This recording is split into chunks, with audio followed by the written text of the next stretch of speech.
Hello and welcome back to Forbidden Knowledge.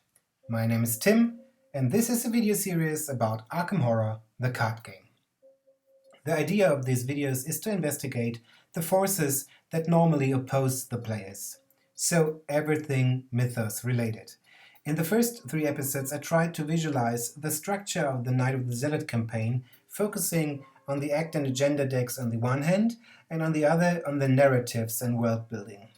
Today, on episode 4, Smite the Wicked, we will take a closer look at some of the encounter sets, and I will talk a lot about stuff which doesn't affect the actual gameplay. This means more world building, while also considering real-life politics. This might not be the favorite topics for everyone, just as a disclaimer. Every episode of Forbidden Knowledge has a spoiler warning, but this time it might be more essential. Today I will not just talk about a single scenario, but rather about encounter sets from the following campaigns: Night of the Zealot, Path to Carcosa, Forgotten Age, and Circle Undone. I will also have a look at some unreleased or just released cards from the Return to Forgotten Age expansion and the Investigator starter decks. So if you don't want to hear about some of these topics, better stop watching now. But what is this episode? Are we already at Season 2? No, not yet, but I decided to give Season 1 at least 2 bonus episodes to celebrate that Forbidden Knowledge got over 100 followers within a week. Thank you so much for your support and all the kind feedback. These bonus episodes won't be dedicated to a given scenario, but to a specific subject of discussion. Episode 4, which I gave the title The Good, the Bad and the Ugly before changing it to something related to our favorite game, is about diversity and individuality. The next will be about the measuring of difficulty and performance. The topics today are diversity in the Arkham Files. So this is indeed a political subject. Within, I will try to answer a question I stumbled upon. Is killing orcs a hate crime? And finally, I'd like to introduce a new investigator. This is actually the least interesting part of this episode, and I don't want to create fake tension. At the end of this episode I will just introduce myself a little. Something I maybe should have done in episode 1, but better late than never. Since I not just played games within the Arkham Files universe, but dealt with the community, diversity was always a hot topic. The discussion normally starts with H.P. Lovecraft, who seems to be as racist and misogynic at most as his contemporaries. Or maybe a little more than the average guy, I don't know. But without judging him personally, his writings are full of tropes that are considered at least problematic today. And don't get me wrong, I am not one of those who try to whitewash something like that. Read his original work, enjoy his groundbreaking new approach on creepy fiction, and maybe think critically about his and your social conditions. But Arkham Horror is not the same as H.P. Lovecraft, it is just inspired by his and others' writings. And I am glad that Fantasy Flight Games tried to depart from the origin and created a more fun and uncontroversial environment. One example. I can't remember if there is one female main character in Lovecraft's fiction. Maybe there is, but it would be definitely the exception. Since Arkham Horror Board Game's 2nd edition, the ratio between male and female investigators is nearly even. But, well, the discussions have shown that FFG did not everything perfectly right away. First, the female investigators do have more passive occupations and are also lower in hierarchy. That is most obvious within the Miskatonic faculty. While Harvey Waters is the professor, Amanda Sharp is the student, Kate Winthrop is the scientist, and Mandy Thompson is the researcher. But are scientists and researchers really low in hierarchy? Well, let's look at their biographies. None of them has even a doctorate degree. Mandy came to Arkham several years ago, looking for work as a researcher for Miskatonic University. Since then, she has worked with many of the university professors, delving into esoteric tomes filled with scientific information historical reports, and sometimes even occult ramblings. That's not too bad. But how about Kate? She is a brilliant researcher, but a shy, lonely person. Kate Winthrop has been working at the Miskatonic Science Labs for 4 years now, and her supervisor still doesn't know her name. Male investigators, on the other hand, seem to have tougher conditions, like Ashkin Pete, and tend to be a little criminal, or at least shady. Wondering which one of those archetypes could have been a female investigator to get the ratio totally even. Maybe trade in Ashkin to Wendy, both are drifters, or Monterey to Ursula, both are adventurers, or Michael for Naomi. Well, Naomi is not yet an investigator, but still an ally, although one of the most feared criminals in Arkham. The second issue with this group of investigators is that they seem all to be pretty white, aren't they? This also got addressed with later investigators.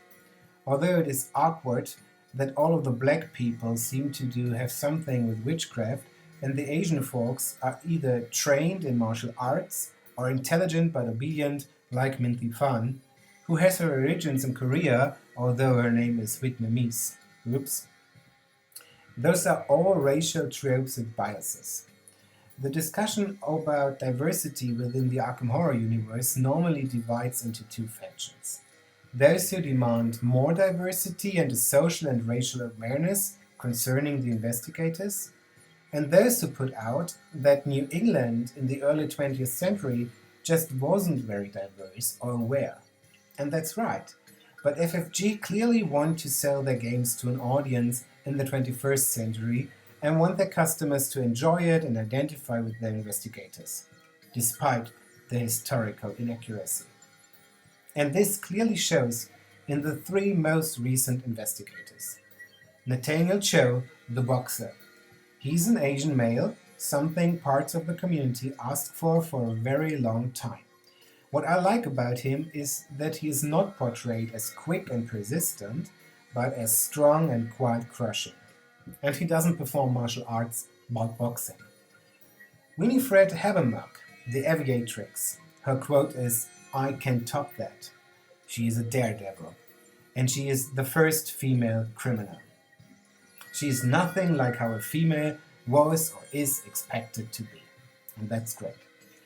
And then there is Stella Clarke, the letter carrier, the first trans person within the Arkham Files. I love how she is characterized. She is not a rebel or an art person or something liberal. She just fulfills her duty as the letter carrier. She is so normal. We don't learn her dead name, she's just Stella. But the best part, in my opinion, is that her true name, Stella, is known to some supernatural power. We don't know if it is friendly or not. And there is also the slight possibility that it was the voice in the first place who gave her the name. Connecting transsexuality with the mythos, which is normally associated with madness, is possibly a risk. But it adds to both sides. Stella's character is deeper, more mysterious, and overall more interesting. And the mythos, or at least the supernatural, shouldn't be viewed as just destructive. Or at least we don't know what it is and what its goals are. And finally, as far as I can say today, her transsexuality doesn't affect the gameplay at all. And that's how it should be. For the main topic of today's episode, I want to take a quick departure from Arkham to an announcement Wizards of the Coast did a few weeks ago: diversity and Dungeons & Dragons. I want to share some of this announcement. Dungeons & Dragons teaches that diversity is strength, for only a diverse group of adventurers can overcome the many challenges a D&D story presents. In that spirit, making D&D as welcoming and inclusive as possible has moved to the forefront of our priorities over the last 6 years. One of the explicit design goals of 5th edition D&D is to depict humanity in all its beautiful diversity by depicting characters who represent an array of ethnicities, gender identities, sexual orientations, and beliefs. We want everyone to feel at home around the game table and to see positive reflections of themselves within our products. This matches pretty much the efforts done by FFG considering the investigators. But here is the most interesting part of the announcement.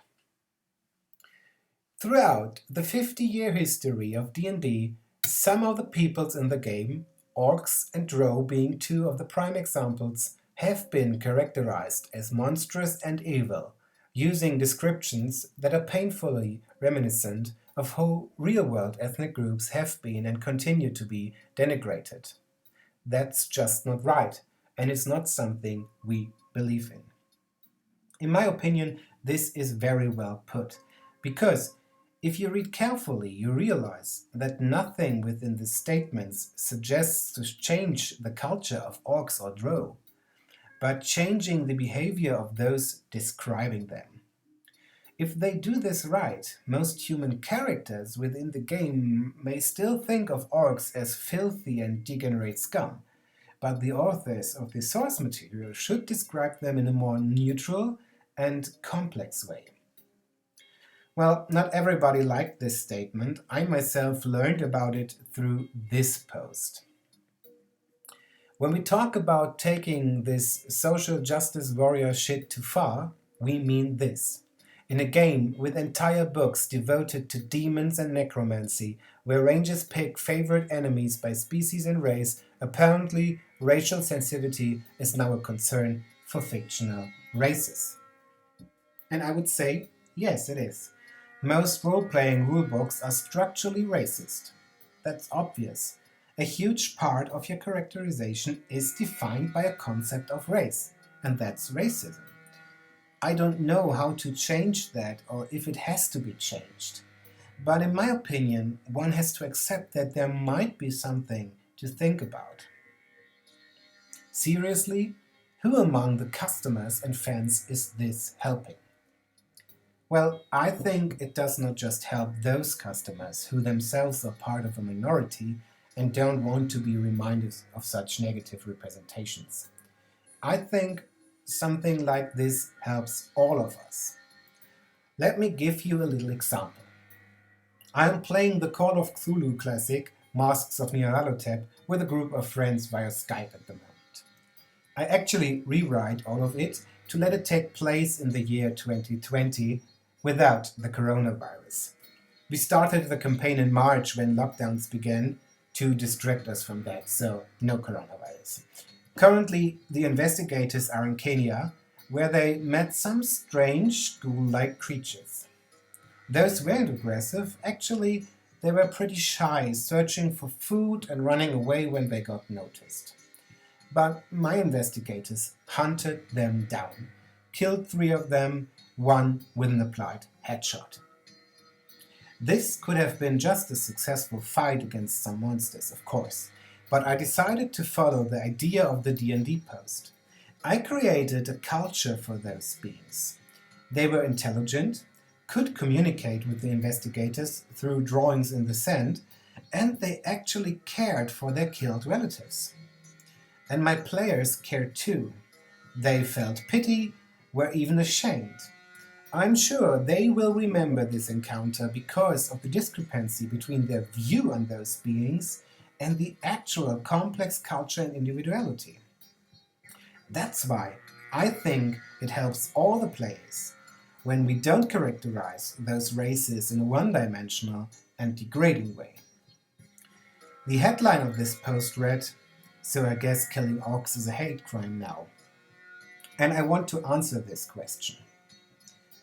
But as this is a video series about Arkham Horror, I will modify it a little. So, is killing cultists a hate crime? You can already tell that I might affirm that, don't you? But one step after another. I just want to look at the different cultists we meet in Arkham and investigate if they are in some kind diverse and complex or just reductive bad guys. Let's start with the core set and the dark cult encounter set. Here is the Acolyte, with 3 fight, 1 health and 2 evade, one of the weakest enemies in the game. Even non-fighting investigators can defeat him. But you also have to put a doom on him, making him some sort of breathing and walking ancient evils. Producing doom is no joke within the rule set, as you lose a whole turn. But in contrast to ancient evils, you can do something about this. Just kill the poor Acolyte and the doom is gone for good. Is killing an Acolyte a hate crime? Well, within the boundaries of the game, you only have two options: to accept what he is doing by leaving him alone, or to kill him. Obviously, other options would be great, but given just those two, I guess it is justified to kill him in most cases. But what about the witching hour, which is the turn before the agenda advances anyway? He does no harm and is not producing any more doom by himself, so you could possibly ignore him in the following turns. Well, if it weren't for this mysterious chanting, which puts 2 doom on the nearest cultist.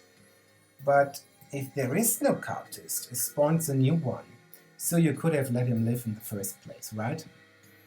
A different case is the Wizard of the Order. He produces doom every turn, so he is a constant threat. To say he is harmless is just not true, and like before, the only way to deal with him is to kill him. It's not your fault, it's all the game offers to you.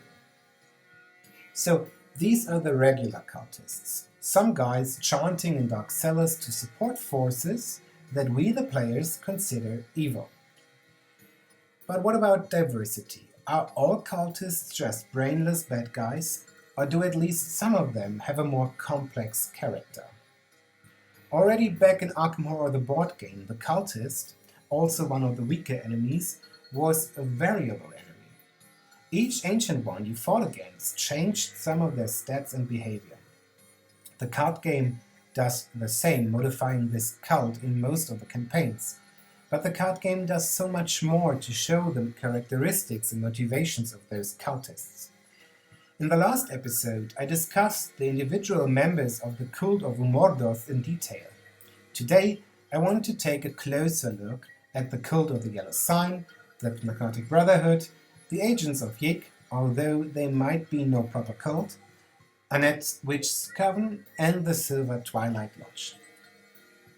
The Cult of the Yellow Sign follows the same pattern as the generic Dark Cult, as most of the encounter sets discussed today. 3 minor, 1 higher cultist, some treacherous. In some scenarios, they get combined with the Dark Cult, sometimes they just come by themselves. Fanatic is, with 3 fight, 2 health, and 3 evade, a little bit stronger than the Acolyte. He will spawn at a location with the most clues and take one of these for himself. That is by itself, in most cases, less problematic than producing a doom, but it feels more personal.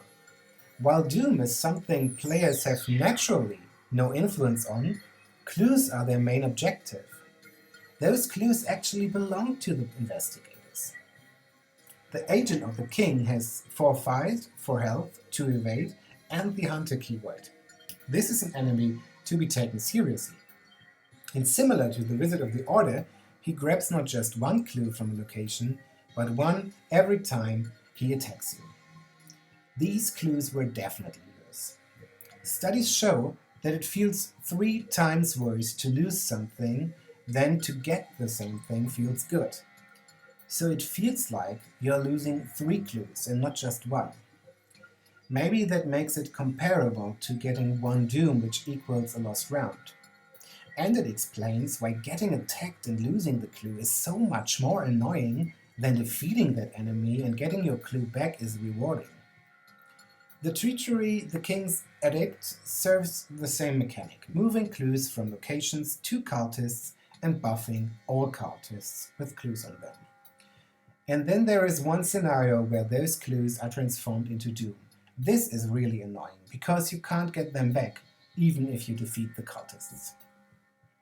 So, the Cult of the Yellow Sign is mechanically different from those of the Dark Cult, and although tougher to fight in most cases, less problematic. But what is the original purpose of the cult? Normally, they don't produce doom, so they are not working towards a dark fate. They want information. Maybe they are even seeking knowledge. It is not totally clear if they want that information for themselves or if they just don't want you to have it. Looking at the nature of the king in yellow, their main goal is to keep the secret. So, their motivation is totally different from the dark cult, and so are their mechanics. Let's look at some other examples. The Narcotic Brotherhood has at first sight only one type of enemy, the Brotherhood Cultist.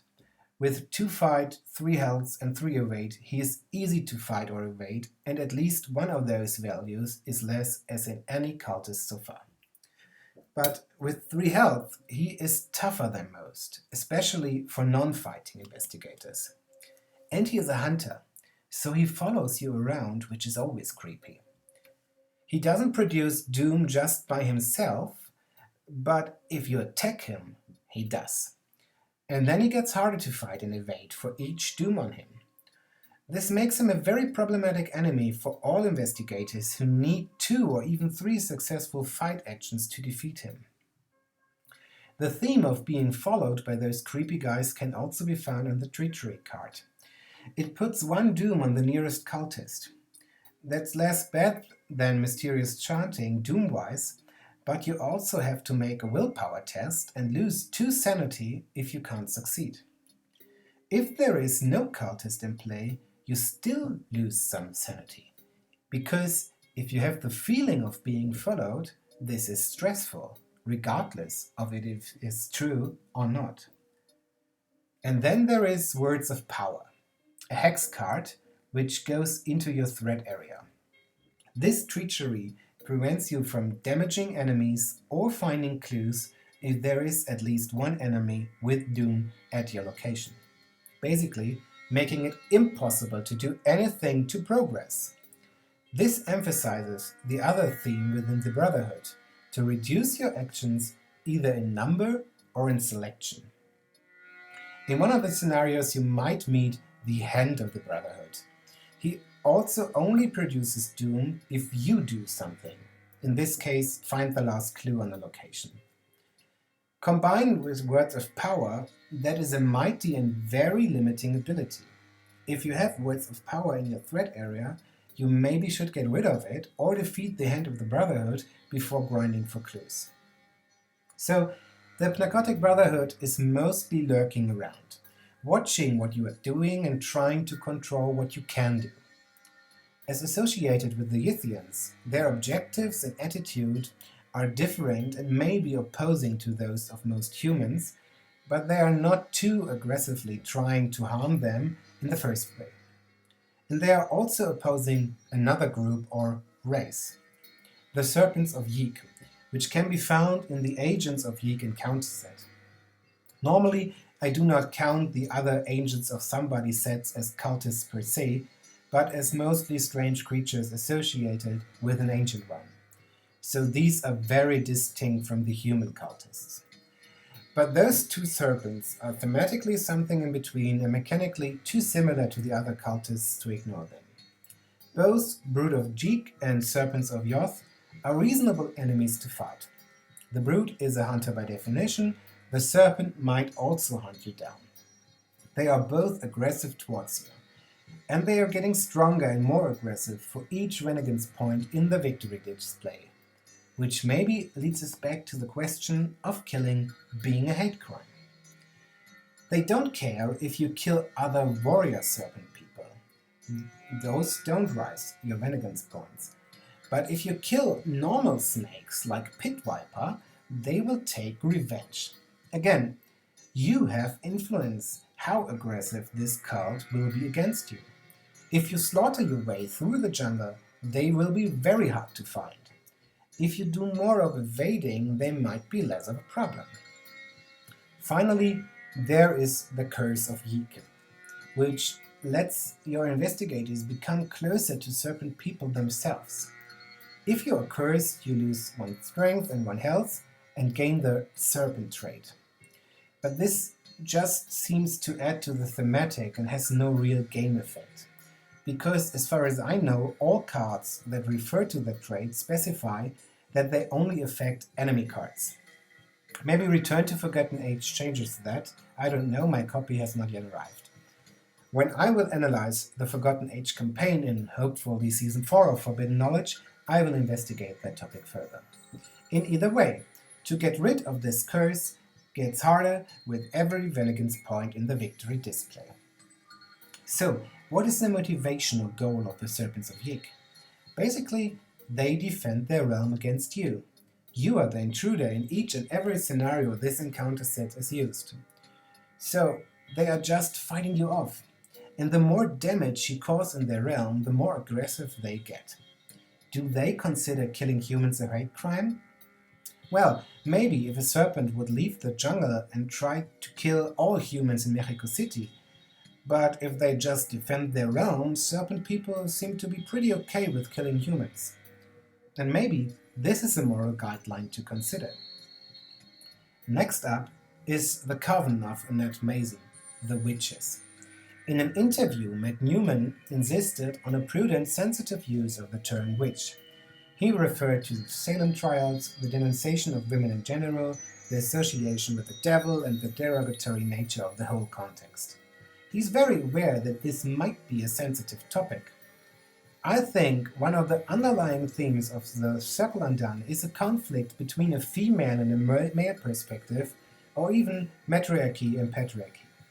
And if that is true, the designers obviously needed the female faction, so the witches came in handy.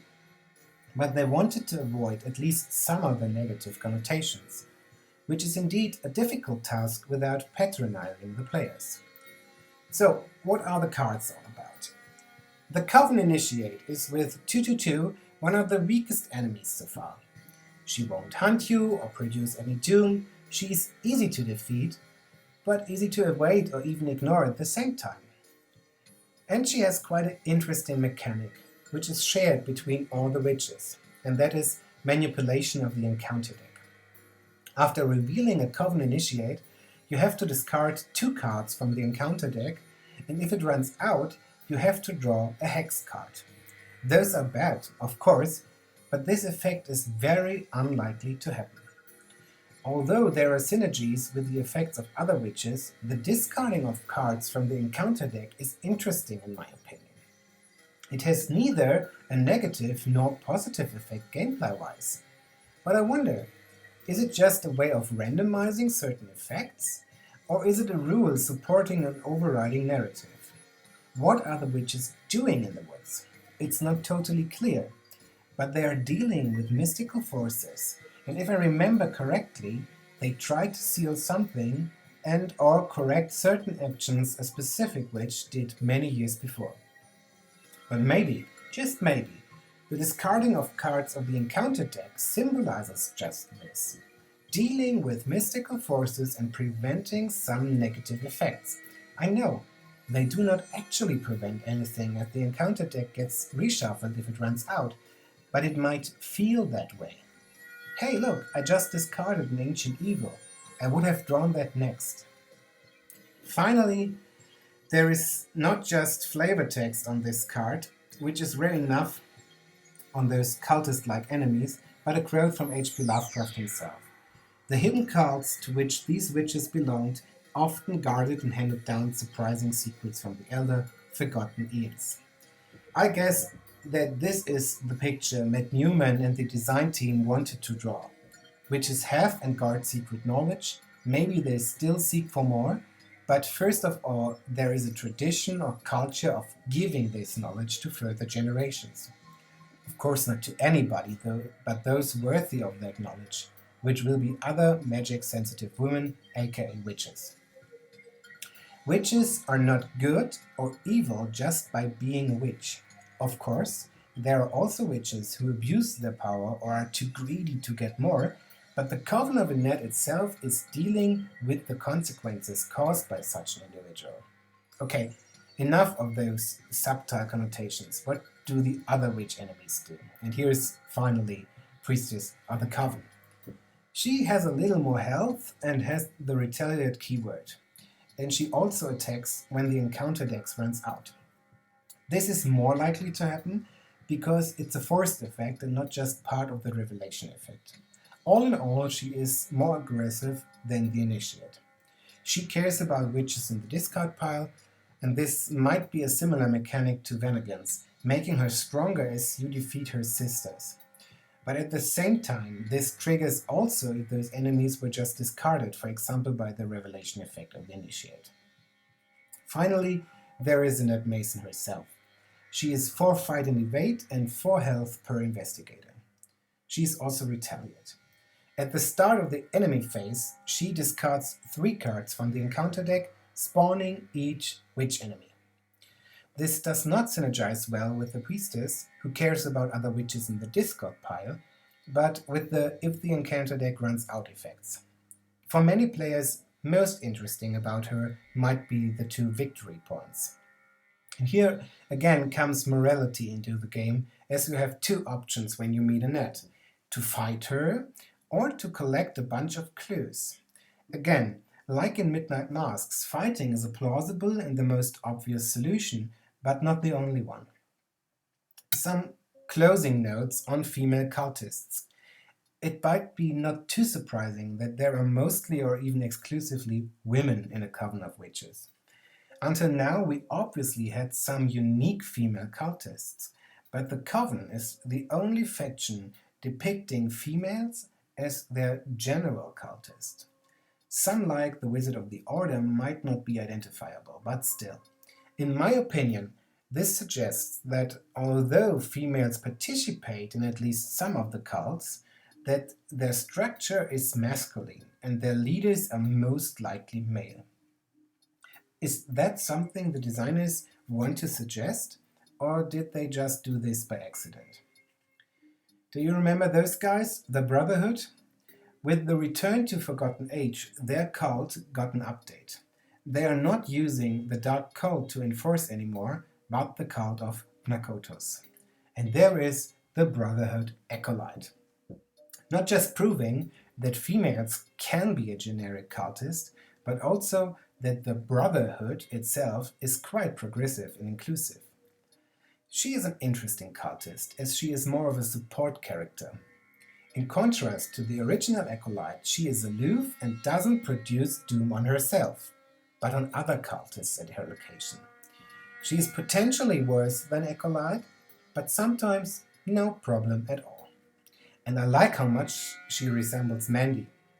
This artwork could be on a player card. Nothing screams evil.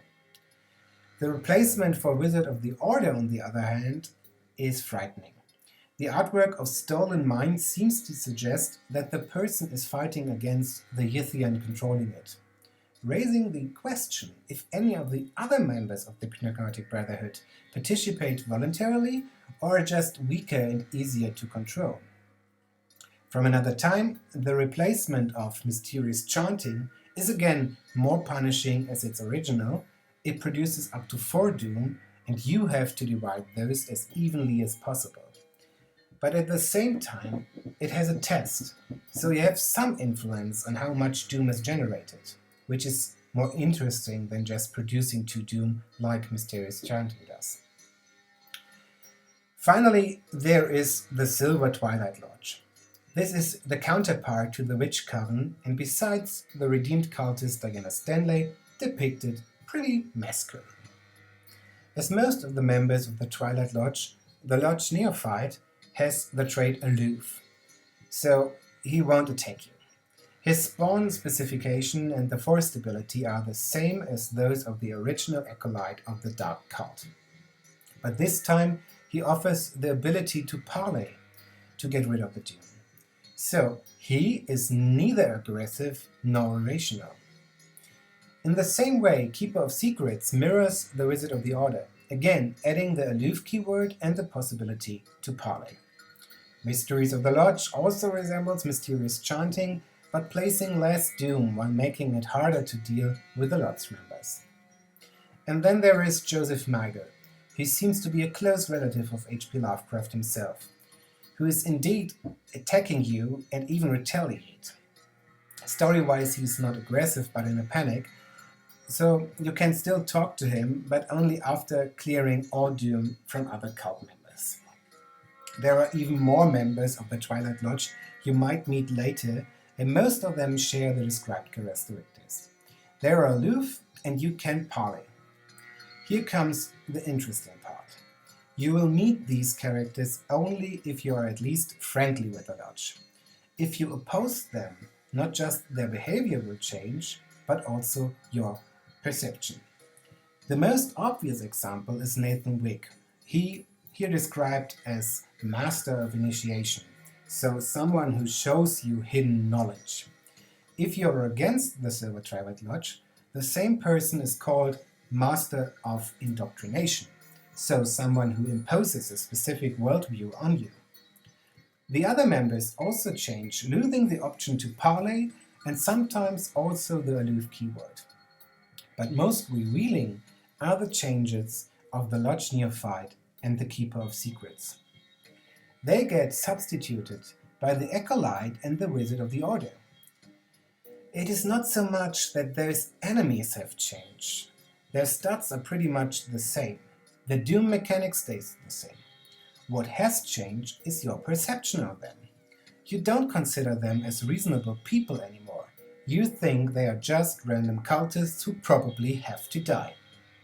So, is killing a cultist a hate crime? I would say no, it isn't. It's part of the simplified structure of narration and gaming to distinguish the world in good and evil.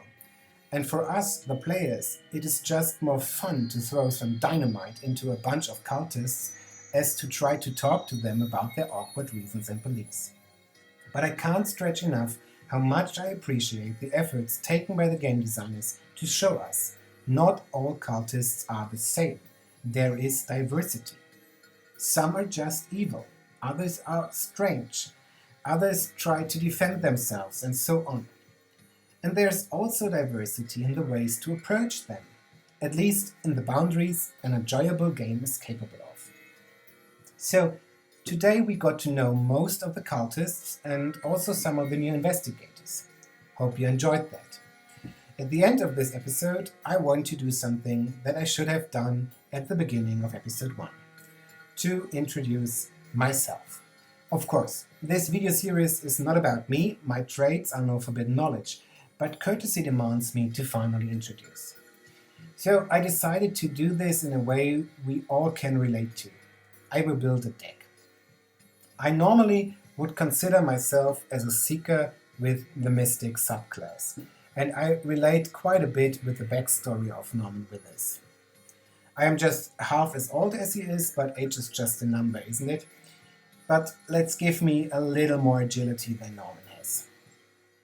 I don't know my special ability, but I'm definitely a researcher and demand the miskatonic trait.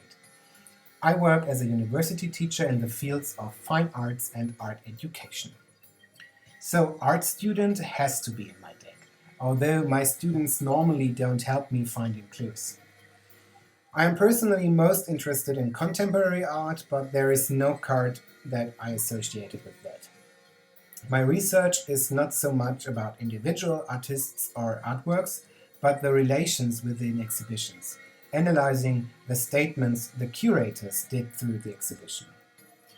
When it comes to gaming, I mostly enjoy cooperative or single-player games, and Arkham Files Games rank pretty high. But I like all kinds of mysteries and puzzles to solve, like escape rooms, or cases to crack, like in the detective board game. In the last years, I enjoyed time stories with very different groups of people. I also like legacy games, but normally I play them solo four-handed, and that's sad, I know. When it comes to video games, my age shows. I have the sweetest memories of the Ultima series, in particular Ultima Underworld. I loved Thief a lot and spent hundreds of hours in the level editor of the Metal Age. And to combine burglary with the ancient Ankh, I was a sucker for Tomb Raider, but for me Lara died in that pyramid at the end of Tomb Raider 4. I also liked Diablo a lot, but my first love is still the strongest. I am a Nintendo fanboy since Legend of Zelda: A Link to the Past. And while my PC is mostly used for work these days, my Switch is always equipped with the newest Nintendo titles. Besides gaming, I like to cook and also to do some sports. But I don't have a good discipline. Staying on the couch with a pizza is also great, isn't it? I am no fighter. I try to dodge most confrontations. But if I have to confront someone, I will try to kill them with kindness and strongly believe that the word is more powerful than the sword. And maybe here is my special ability. I am able to use words of power against my enemies. At least I wish. I am more of a dog person, but Arkham Horror has not yet provided the right companion for me. Duke is a loyal hound, so he can't be with me. And Guard Dog is too aggressive and looks like he doesn't cuddle. Same goes for Stray Cat. I thought I could arrange myself with Miss Doyle, but then I realized that I would become a crazy cat guy. No thanks. So I decided to team up with the Black Cat. A liar, or a prophet, or both. And for cuddling, there is Cherished Keepsake. My favorite ancient one is Nyarlathotep. So I take the Shining Trapezohedron and probably some hidden cards. Nyarlathotep promised me something I really carve for, and that is obviously forbidden knowledge. I hope you enjoyed this episode and that you got to know the cultists of Arkham Horror the card game in a new way today, so that you can appreciate their different motives and characteristics while you smite the wicked. But tell me, which cult do you like the most? Did you support the Narcotic Brotherhood or the Serpents of Geek at any time? Have you sided with the Silver Twilight Lodge? And on a broader perspective, does it help you to consider your enemies as complex beings with an own character and motivation? Or are you more of a purist, killing them just because of doing so? Thank you a lot for watching, and see you next time on Forbidden Knowledge Episode 5, Against All Odds.